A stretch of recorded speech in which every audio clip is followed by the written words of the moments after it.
Qui parle au fond de nous, dans nos révoltes, nos sentiments d'injustice et les passions que l'on poursuit?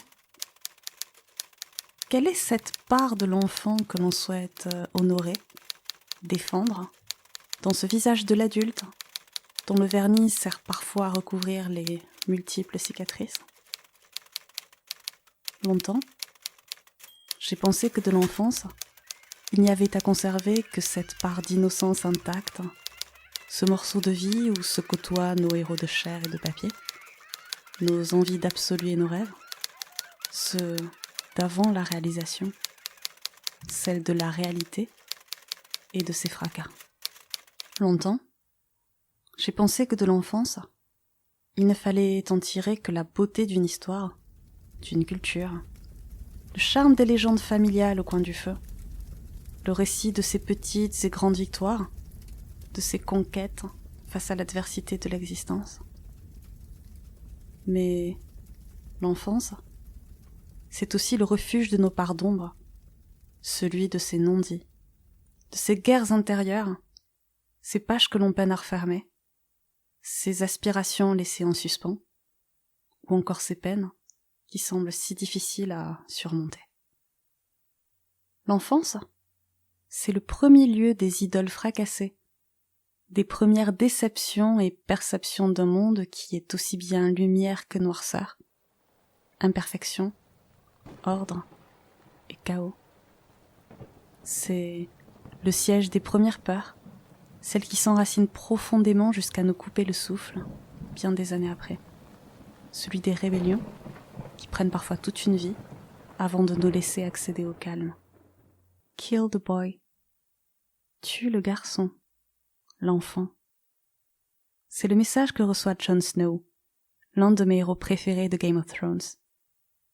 Dans un épisode, au moment où celui-ci se doit d'étouffer l'enfant en lui, celui qui le pousse aveuglément à se lancer dans un danger qu'il sait évident.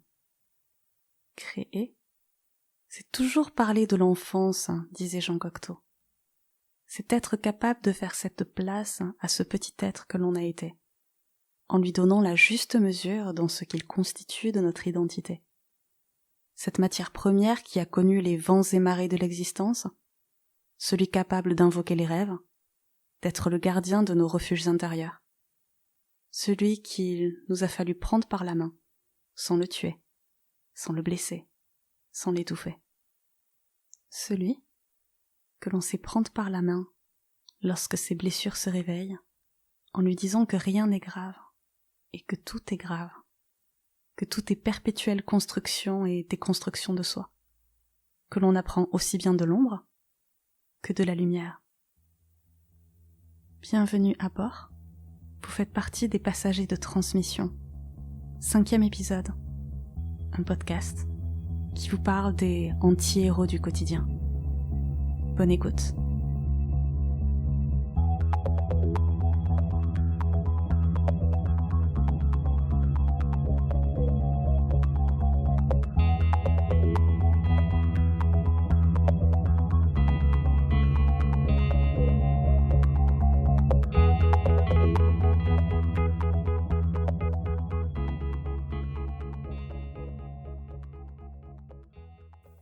Être soi, c'est accepter les multiples chaos de son identité, en assumer les imperfections, les remous qui font mal, comme la plénitude de ce qui nous élève.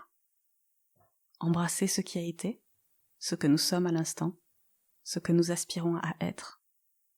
Savoir prendre la part de son histoire, de ses légendes à ses récits merveilleux, et savoir s'en détacher. Savoir d'où l'on vient, et accepter que cet endroit peut être très différent de celui vers lequel on va. C'est accepter de se perdre, d'en apprendre, de voir les différentes mues de notre personne et de savoir y reconnaître les différentes couches de ce qui nous a constitués. Cette identité, elle est fragment, à la fois concrète et insaisissable, pareille à ces cours d'eau que rien ne dérange et à ces tempêtes en furie. Elle est enfance, adolescence, vie adulte. Elle est bonheur et fracas, déception, fierté, larmes et rires mélangés. Elle est le reflet de notre rapport au monde, de ce que l'on ressent, de ce qui nous fait bouillir à l'intérieur ou défaillir de joie. Elle est notre réaction à l'autre, forgée par ce qui nous touche, nous réconforte et nous blesse par nos oppositions et nos accords. Elle se retrouve parfois dans nos gènes, ces expressions semblables à nul autre, que l'on ne reconnaît que chez ceux qui partagent notre ADN, de celles qui se lisent dans un regard, un trait du visage, une façon si particulière de se mouvoir. Elle s'apprivoise au travers de ces valeurs auxquelles on croit, celles que l'on défend contre vents et marées, celles qui sont notre garde-fou et nos références, dans un univers infiniment changeant, tout comme dans celles contre lesquelles on se définit. Elle est de ces quêtes fascinantes et vertigineuses, parce qu'elle nous renvoie à notre paix intérieure, à nos démons, à nos forces et nos fragilités. Elle est notre histoire, notre voix, mais aussi celle de ces personnes dont nous avons appris, celles qui nous ont transmis, aussi bien leur chaos que leur lumière. L'exploration de son identité et de ses voyages paradoxaux, dont on ne revient jamais vraiment indemne, et pourtant plus entier que jamais. Celui dont il est question ici est l'un des piliers de mon histoire, de ceux qu'il a fallu déconstruire, dont il a fallu s'éloigner aussi, pour mieux appréhender son humanité sous un autre jour, comprendre et accepter. Rien n'est jamais acquis, à l'homme ni sa force, ni sa faiblesse, ni son cœur, et quand il croit, d'ouvrir son bras à son ombre, son ombre, c'est celle d'une croix. Une vie heureuse, tu peux pas savoir quelle est la vie heureuse. Il y a toujours des embûches, des inconvénients. À un moment donné, quand il y a une embûche, elle est moins heureuse. On surmonte l'embûche, elle peut devenir plus heureuse. Bon, moi, il m'est arrivé plusieurs fois de l'avoir qui me passait dans la tête quand nous étions à Saint-Hippolyte, que tout se passait bien, les espaces, vous étiez petit, ça marchait bien. Et plusieurs fois, je me le suis dit, mais c'est vrai, dans ma tête, trop de bonheur, un jour tu vas le payer. Mon père, cet anti-héros.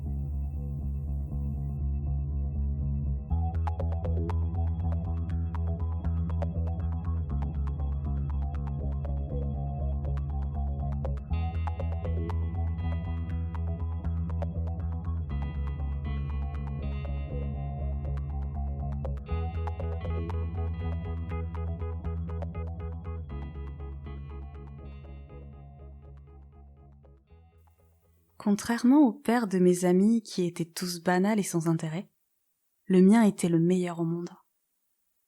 C'est ainsi que Zachary, le narrateur et héros du film québécois Crazy, alors enfant, décrit son père.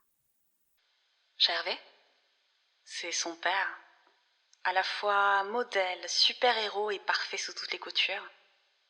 Celui qui dispose de la meilleure collection de vinyles au monde de Patsy Cline, sait faire ces ronds de fumée que seuls maîtrisent les cowboys classieux à la Clint Eastwood devant les copains.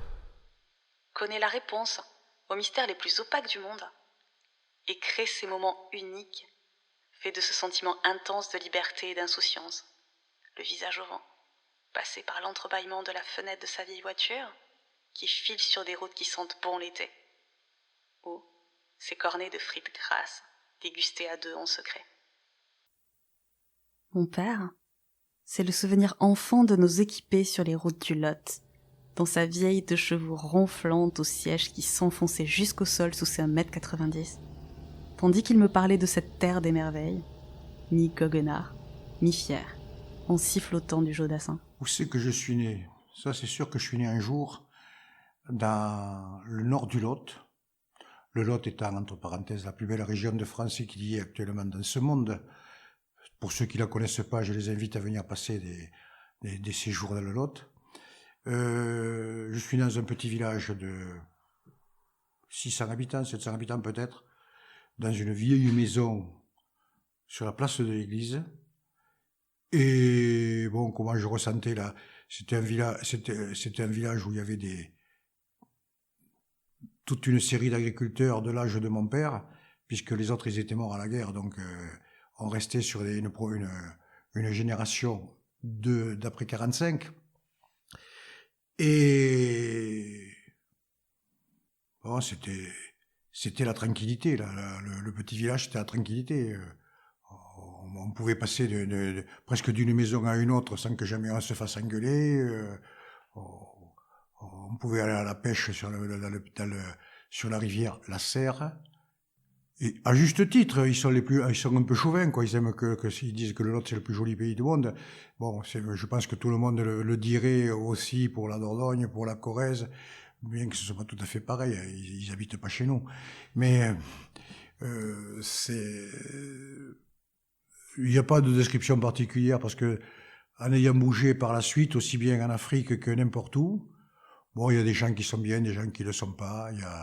Il y a des cons partout, il y a des pas cons partout, il y a des gens intéressants partout. Bon, disons que là, c'est parce qu'il y avait une attache plus d'origine généalogique quelque part.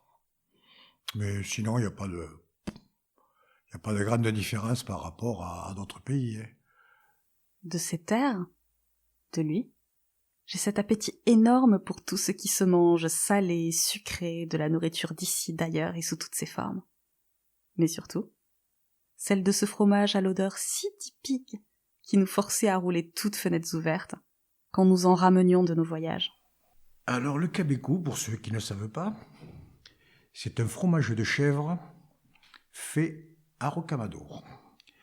Et la OC, c'est fait dans le Lot, et il y a le cabécou de Rocamadour qui est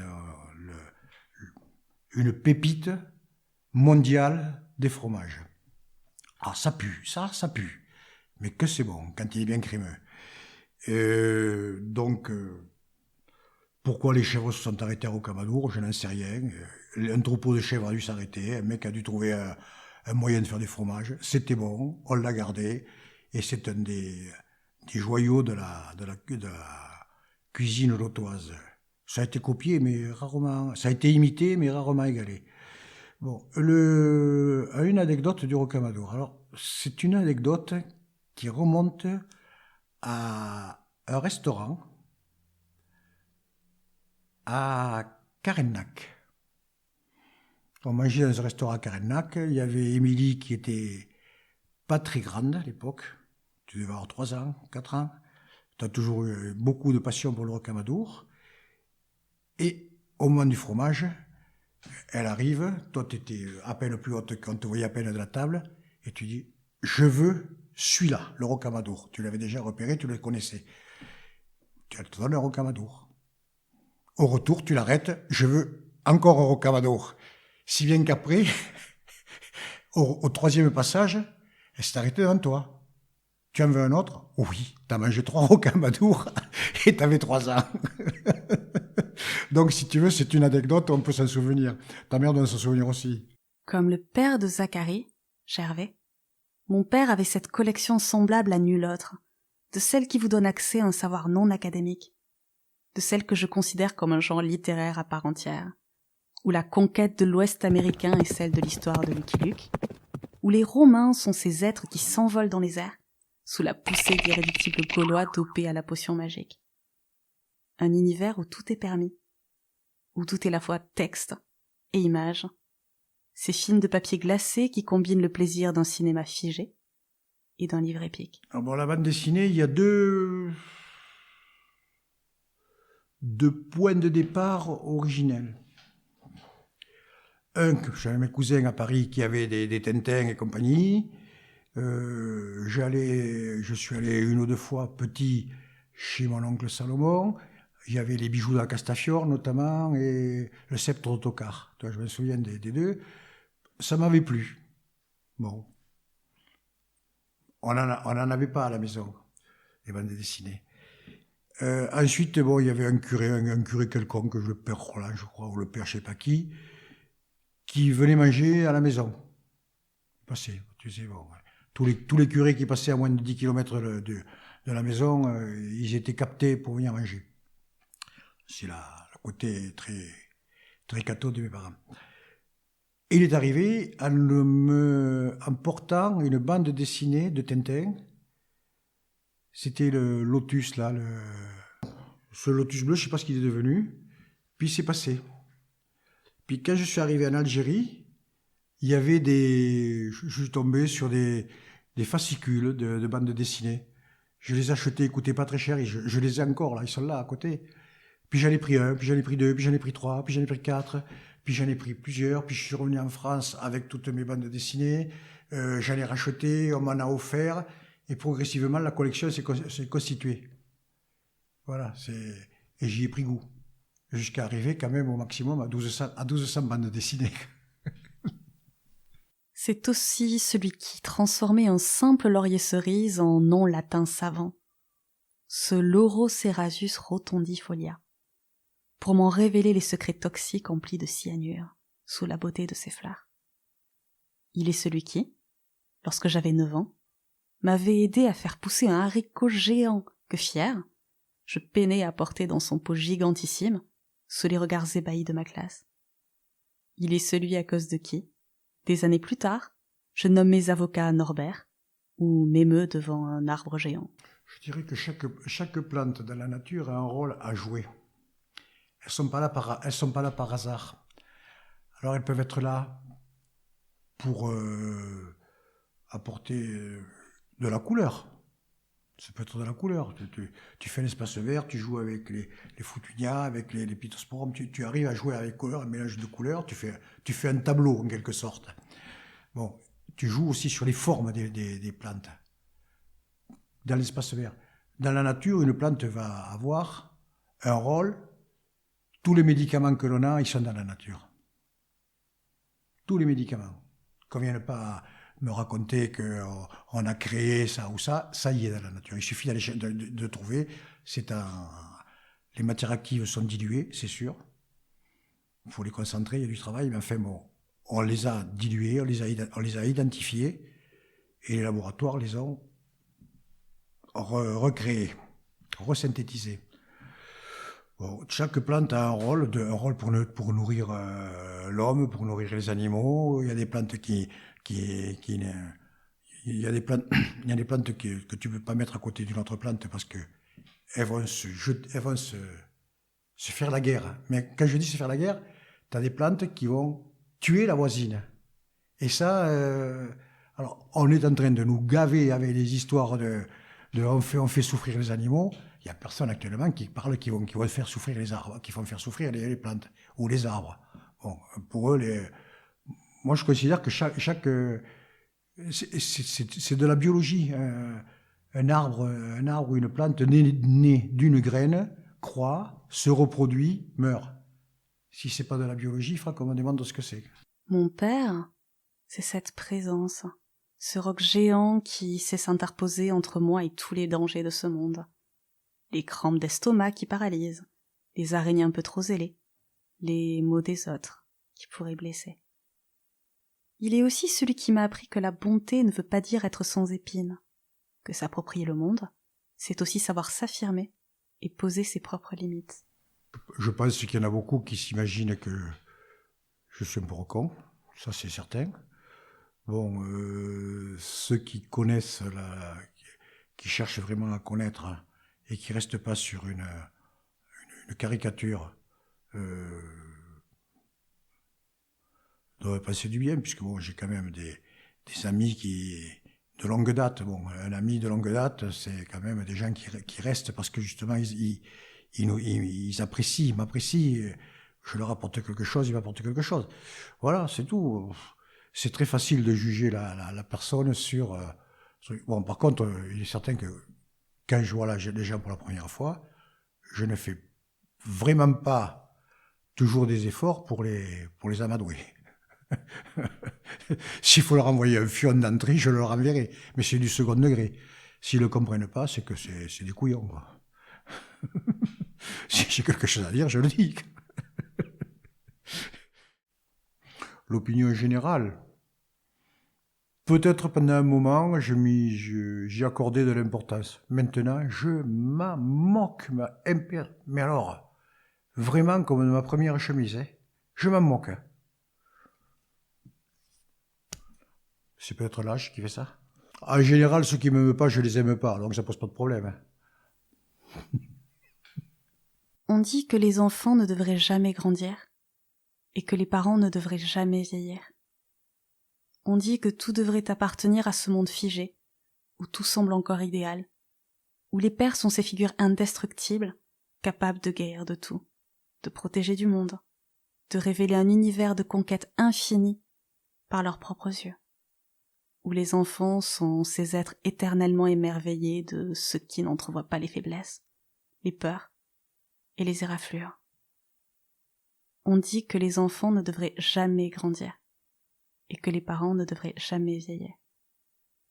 Mais pourtant, c'est aussi lorsque l'on grandit, lorsque l'on fait tomber enfin de leur piédestal les figures imaginaires et invincibles de ses parents, créées dans nos esprits d'enfants, que l'on se construit.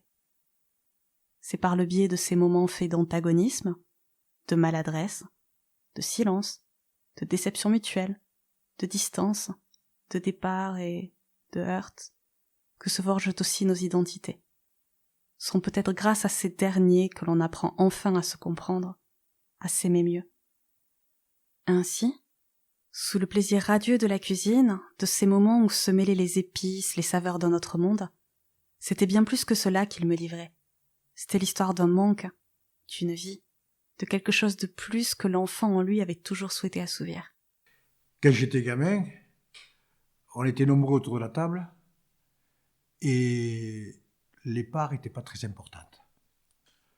Je considère que par moment, on a toujours mangé, mais par moment, j'en aurais mangé plus. Voilà, je crevais pas de faim, mais je trouvais que j'ai un petit peu manqué. Bon, le cap n'avait pas été passé. Ensuite, quand quand on s'est marié, ta mère, elle a des qualités, mais elle n'avait pas la qualité de la cuisinière. On lui avait appris beaucoup de choses, sauf à faire la cuisine. Hein, bon, donc il fallait qu'on fasse la cuisine. J'aimais ça, ça me plaisait de faire la cuisine. Et puis bon, ce qui m'a plu, c'est de découvrir la cuisine du monde. Quand j'étais à Madagascar, quand je suis allé te chercher, j'avais un cahier, je notais les recettes que me donnaient les petites vieilles chez grand-maman. À la Réunion, je notais des recettes que me donnaient des voisines, des trucs, comment vous faites ça. Bon, même des marchands des restaurants, quand on était à Toulouse, le couscous, là, que je demandais comment ils le faisaient. Tu vois, et ça me plaît. Puis j'aime bien manger. Mais aussi, une partie de ces fêlures, et l'un de ces remparts contre la solitude, comme si au travers d'un plat, c'était tout le souvenir passé et à venir d'un moment de partage unique que l'on invoquait.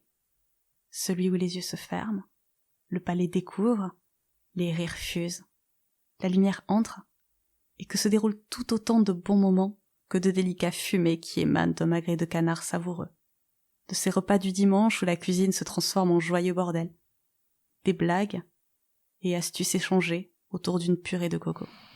La solitude.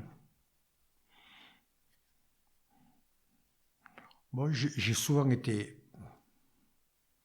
solitaire quelque part depuis que je suis né. Solitaire, même bien qu'entouré. Hein. Bon, là, je suis solitude. Je vis tout seul ici. Par moments, ça me fait peur.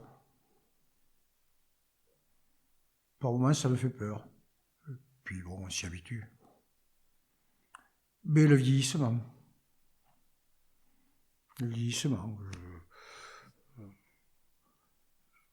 L'envisager seul peut paraître plus pas angoissant, mais on peut se poser plus de questions. Mais bon, quand j'ai la solitude, ce que je te disais, je me mets devant le fourneau, je fais des plats, je cuisine. Très tôt, mon père est celui qui inconsciemment m'a peut-être communiqué le goût pour ces refuges existentiels, ces endroits de paix et de solitude qu'il est nécessaire de trouver par soi-même. Comme lorsqu'il me raconte alors cette anecdote, lorsque mes cris faisaient paniquer ma mère et la forçaient à l'appeler pour m'endormir. Ah oui, quand t'es arrivé en France, quoi. T'arrivais pas tu arrivais à t'endormir si j'étais à côté. Si je m'éloignais, tu te mettais à chialer. Si bien qu'un jour, elle était obligée de m'appeler, j'étais en conseil municipal, elle m'a appelé, j'étais obligé de venir pour t'endormir. Jusqu'au jour où j'en ai eu ras-le-bol de t'entendre, on t'a pris et on t'a mis dans la chambre à côté toute seule. À partir de ce moment-là, plus un bruit, la Ramatou, elle dormait.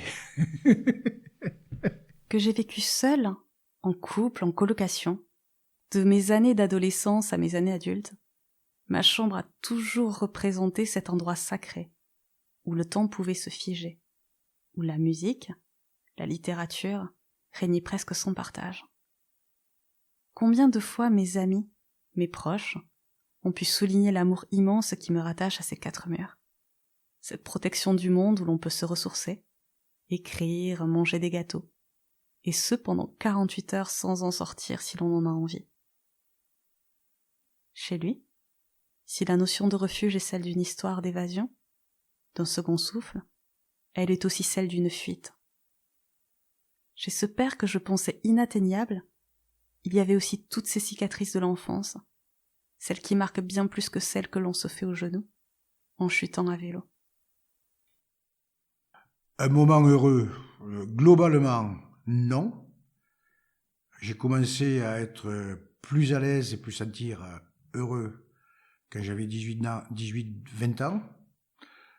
Il y a eu des moments où c'était bien. Bon, il y a eu des souvenirs, d'excellents souvenirs où je travaillais sur l'exploitation avec mon père. J'allais sur la rivière pêcher. Oh, je me régalais. Bon, ça, c'est des souvenirs épisodiques. Bon, il y a eu des vacances qui ont été faites, mais comme c'était des vacances familiales, je n'ai pas forcément gardé des très très bons souvenirs.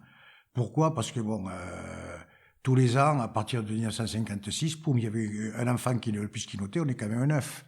Parce que bon, au bout d'un moment, quand tu as 7 ou 8 ans et que tu changes, tu es obligé de changer les couches. Obligé, non, pas obligé.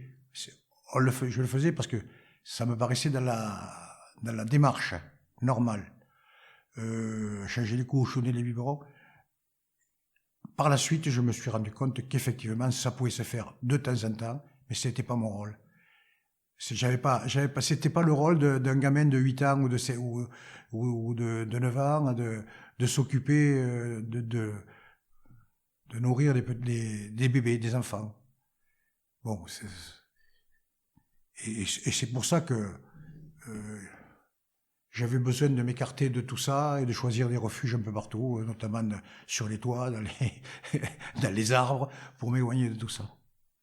De celles qui demandent des refuges semblables à des tours d'ivoire pour les y abriter. Point de refuge, c'était pour m'isoler. On vivait dans une maison avec, ça devait faire en haut 50 mètres carrés, on vivait à 12 ou 13 là-dedans, et c'était quand même des appartements qui étaient confiés, qui étaient donnés aux instituteurs par l'éducation nationale, ce qui veut dire qu'ils se foutaient bien de la tête de leurs employés. Mais n'en parlons pas, je suis pas là pour les juger. Mais là, c'était aucun coin à soi. Il n'y avait aucun coin à soi où on pouvait poser un carnet, écrire. Donc le seul endroit où je pouvais écrire, c'était en haut d'un marronnier, parce que je savais que personne ne viendrait m'embêter, viendrait me chercher, et je montais le plus haut possible, et je pouvais installer une petite planche clouée, je laissais mes affaires, enfin, voilà. Et je grimpais sur tous les toits parce que je savais que quand j'étais sur un toit, personne ne venait m'embêter. Voilà. Bon, quand je me faisais engueuler, c'est sûr que je me montais me réfugier. J'étais bien obligé de descendre à un moment donné, mais l'avantage, c'est que le temps avait permis à la colère de la mère de se calmer. C'est-à-dire qu'au lieu de prendre 4 claques, j'en prenais que 2, quoi. Maintenant, lorsque je vois mon père, je ne vois pas que le super-héros de mon enfance, ni la présence immense, celle qui prenait parfois toute la place dans mon adolescence, et avec laquelle mes propres marques peinaient parfois à se former. Maintenant, je peux voir cette image, semblable à cette photo prise de lui en sépia. La mèche rebelle et les chaussettes mal remontées. Cet enfant aux genoux sans cesse écorchés, en désaccord avec le monde, la vie. Celui qui dévale l'existence comme à bord d'un vélo sans frein, se disant que de toute façon, puisque la chute est inévitable, la peur est accessoire. Et cet enfant qui a peur tout de même, peur que l'on étouffe sa voix, en souhaitant le faire rentrer dans des cases dont il n'aura de cesse de vouloir déborder. Bon, ce qui me faisait le plus peur, c'est de me faire engueuler. Parce que les punitions maternelles, c'était pas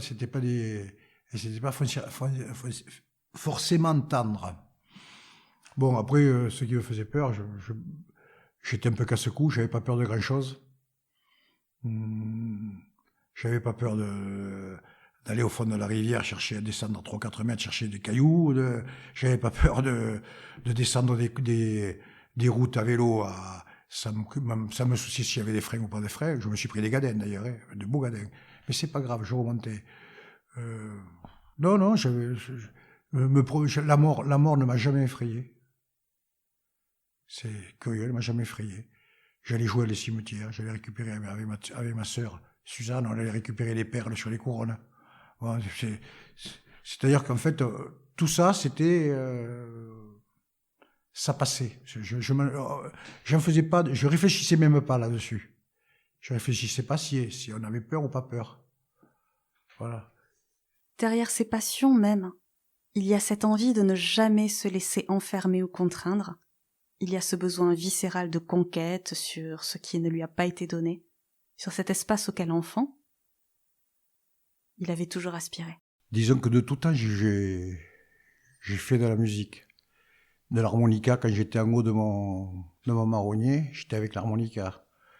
Puis après, bon, ils ont fait un effort pour me donner des cours de piano, mais comme on n'avait pas de piano à la maison, bon, ça n'a pas duré longtemps.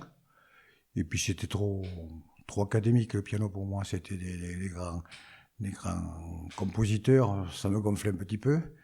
Mais enfin bon, mais on a arrêté parce que... Puis je suis passé à la guitare. À la guitare, complètement autodidacte, j'ai appris mes accords tout seul. Et bon, ça me permettait de m'évader. Et puis, progressivement, ça a été la peinture. La peinture, ce qui me permettait d'exprimer sans le vouloir vraiment, sans le savoir réellement, un état d'esprit, un sentiment et apparaît souvent dans mes peintures la notion de solitude. De solitude, oui. Puis après, bon, je me suis vidé la tête en faisant des écrits, pas mal de nouvelles, des trucs comme ça, qui sont des certaines légères, d'autres plus recherchées, notamment sur les histoires de mort. Mais c'était surtout pour me vider la tête après le cancer et l'accident. Mais j'ai toujours écrit, moi.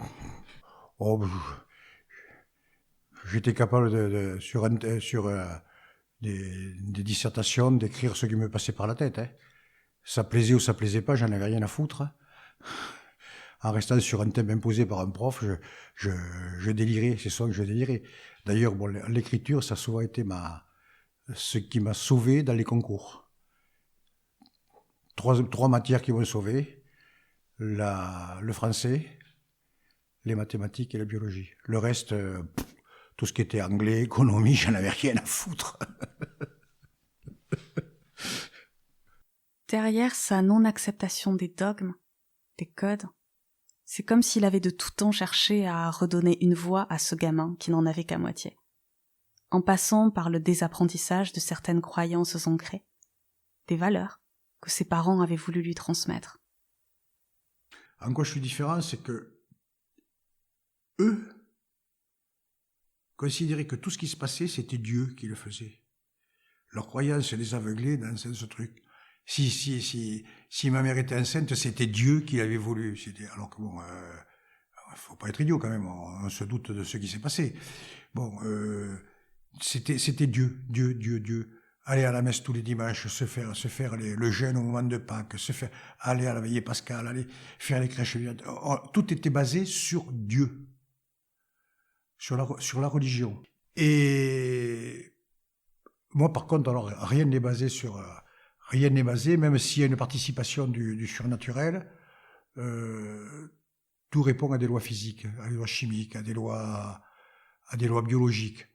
Et ce qui arrive n'est pas par hasard, ne vient pas par hasard.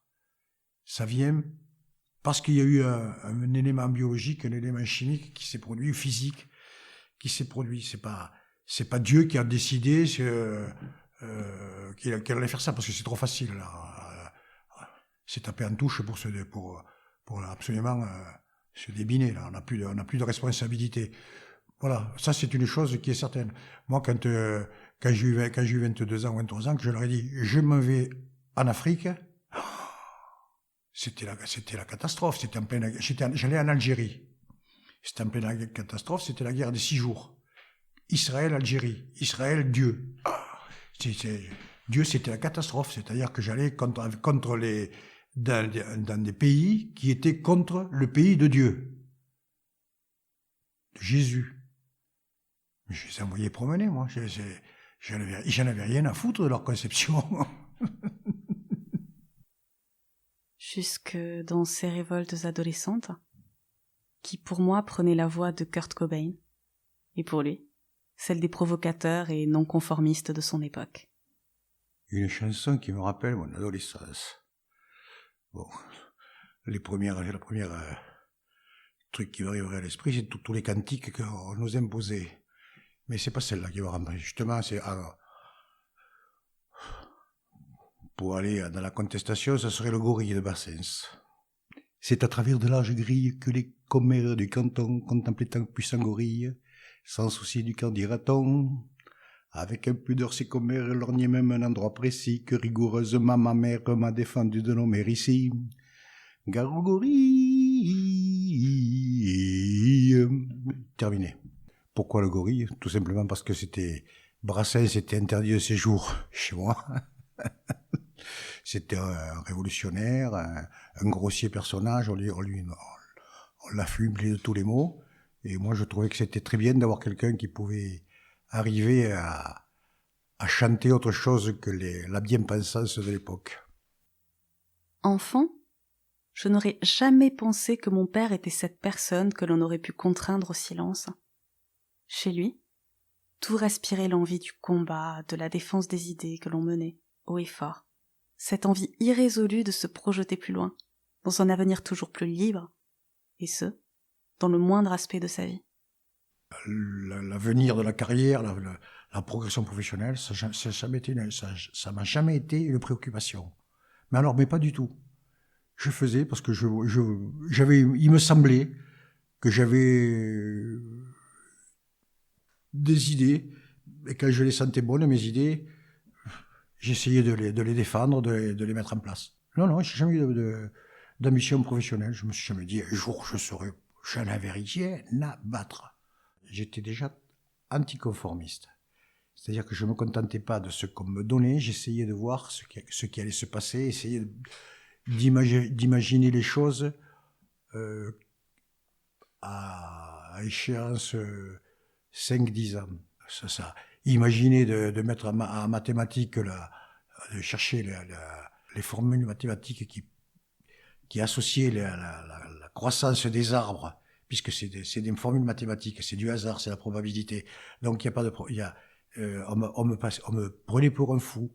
C'est-à-dire que cette vision des choses en me projetant dans le truc, dans l'avenir, on me demandait ce que j'en pensais. Je trouvais que c'était bien. Mais ça fait quand même peur aux gens. Et l'une des premières fois marquantes où je l'ai vu vaciller et ralentir, c'est lorsque la maladie, les hasards des infortunes de la vie l'ont amené à se soumettre à des contraintes. Celle d'un corps qui ne répond plus, celle d'un avenir qui, jusque-là sous contrôle, paraît nous échapper et nous limiter. Bon, le cancer, j'étais opéré du cancer le mois de mai 1998. Voilà. J'ai repris le boulot. J'ai eu un grave accident en 2000, je sais pas combien, 2001, je crois. Non. En 2001, oui, je pense. Enfin, j'ai perdu la date. Bon, peu importe. Et ce que j'ai appris, c'est que déjà, on maîtrise rien. On maîtrise rien. Tu peux avoir des ennuis en les cherchant. Tu peux avoir des ennuis en les cherchant. Tu fais des bêtises, tu vas chercher des embêtements. Bon, un cancer, tu ne demandes rien, tu le subis. Et l'accident de voiture, je l'ai subi, je ne demandais rien, j'étais tranquille, je roulais, elle est venue me percuter. Voilà, bon, dans les deux cas, je n'étais pas responsable. Dans les deux cas, je n'étais pas responsable. Donc, si tu veux, déjà, une leçon, ça veut dire qu'en fait, il peut t'arriver toutes les tuiles possibles sans que tu n'en aies la moindre responsabilité. Donc, il a fallu me reconstruire un mode de vie, ce qui n'est pas évident. Tout ce que j'ai pu écrire comme texte après, je démontrais, je pense, que je me foutais complètement de la mort. Donc est-ce que de se moquer de la mort, c'est une leçon de vie? On peut se poser la question. L'accident, non. L'accident, non. Le cancer, c'était pas peur de la mort, c'était une incertitude si tu veux, du jour au lendemain, je ne pouvais plus me projeter comme je te le disais tout à l'heure, à quelques années. J'avais plus de protection dans l'avenir. Et c'était ça je pense, qui me gênait le plus. De pas pouvoir projeter quelque chose. Voilà, c'est peut-être idiot. Bon. Mais je ne pense pas m'être affolé de me dire demain tu vas être mort. Voilà. Mon père, c'est dans ces failles que j'ai appris à pleinement l'aimer. Ces moments où le voile tombe, la carapace de celui sur qui tout passe finit par s'effriter. Lorsque l'homme qu'il est repose sur un roc fait aussi de ces fissures qu'il faut apprendre à réparer. Comment écrire mon caractère? Je n'en sais strictement rien. Tout le monde était convaincu que j'étais brut de décoffrage, que j'étais sans empathie, sans rien. Hein. Tout ça, ça a été le grand truc. Personne n'a cherché à savoir, à gratter. Il faut dire que depuis très longtemps, je m'étais fait une carapace. Et que je l'ai gardée pendant très longtemps.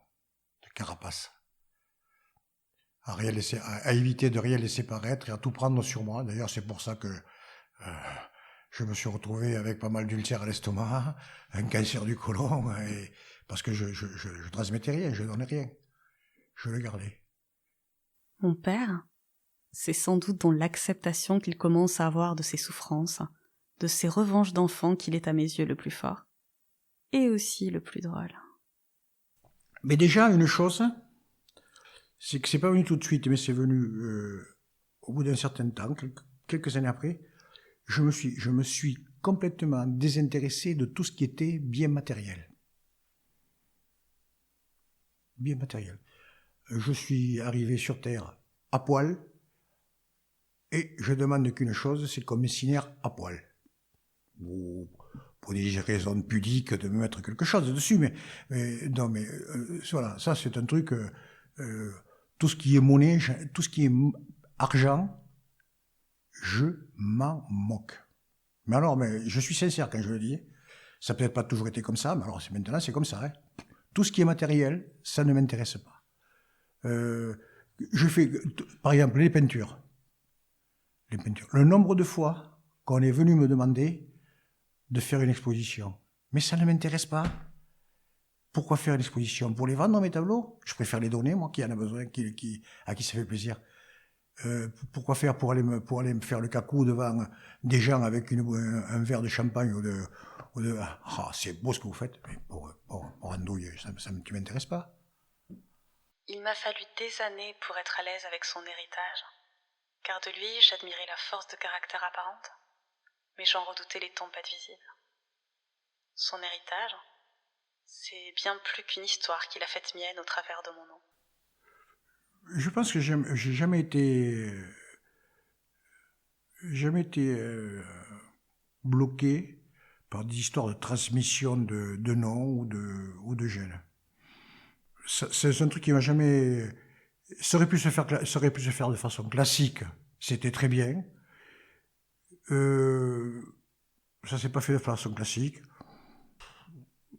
Je pense que là, on était bien en accord avec ta mère, c'est-à-dire que bon, il y a des gamins qui crèvent de faim dans le monde, on va aller les chercher. Je pense que c'est le résumé de la position. Hein. C'est bien plus que l'histoire de deux êtres, au tout début étrangers l'un à l'autre, que les beautés de l'existence ont amené un jour à se rencontrer, à Madagascar. Oh ben c'était on en arrive. C'était à Madagascar quand je suis venu. Tu étais haute comme... tu avais un an, tu avais 14 mois. Tu te demandais ce qui t'arrivait. Tu me regardais comme un extraterrestre qui débarquait à Madagascar. C'est bien plus que l'histoire d'un combat ou d'une simple transmission ou non de gènes. Ce qui a été le plus difficile, ça a été de faire les dossiers juridiques pour l'adoption.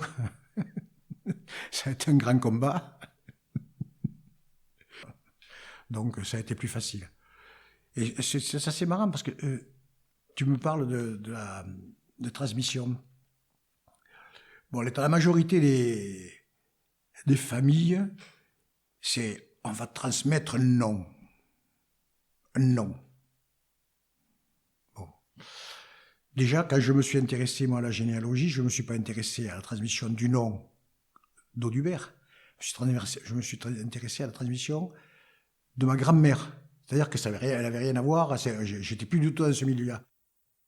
Son héritage, c'est celui d'une part de mon identité, de ce qu'il m'a fallu apaiser de colère, d'hypersensibilité, de peur des échecs, de peur de ne pas être ce qu'il fallait être aux yeux du monde, ou encore pire, à ses yeux à lui. Son héritage, c'est celui de ce qui nous unit et nous sépare, de mes révoltes, de mes combats, de cette envie de plus de lumière, plus de vie, tout en restant consciente du précipice à mes côtés. Cette envie de se relever encore et encore, quand bien même la route peut être longue et le sort difficile. Son héritage, c'est celui qui m'a permis d'accéder à la réconciliation avec chacune des pièces de mon être. L'orage, comme le ciel bleu. La tristesse infinie comme la joie qui transporte. La foi dans un avenir sans limite et aux horizons infinis. Et l'acceptation des doutes, des blocages quels qu'ils soient, pourvu qu'on en apprenne. Au-delà d'un nom, c'est à ma voix qu'il a contribué. Celle indépendante et forte, mais qui sait aussi admettre les cicatrices qui la constituent. Je ne sais pas si ses blessures à lui se refermeront totalement un jour, pour le laisser vraiment en paix.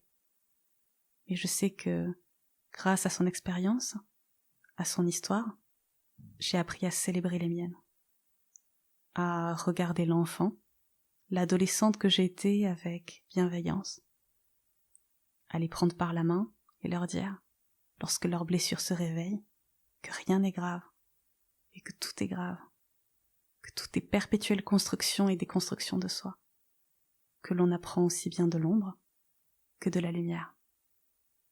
Non, quand je montais en haut de mon marronnier, que je voyais les vignes qui bougeaient avec le vent, je me voyais grand capitaine de voilier, je voyais la mer, je rêvais en fait de voyage. J'ai pas été privé après. Par la suite, je m'en suis pas privé, j'en ai fait des voyages. Mais bon, c'était ma grande idée. Peut-être rêver d'être explorateur, mais c'était pas aussi défini que ce que je dis maintenant, parce que c'est facile de le définir 50 ans ou 60 ans après. Mais bon, à l'époque, c'était... Je me voyais sur la mer en train de... Voilà.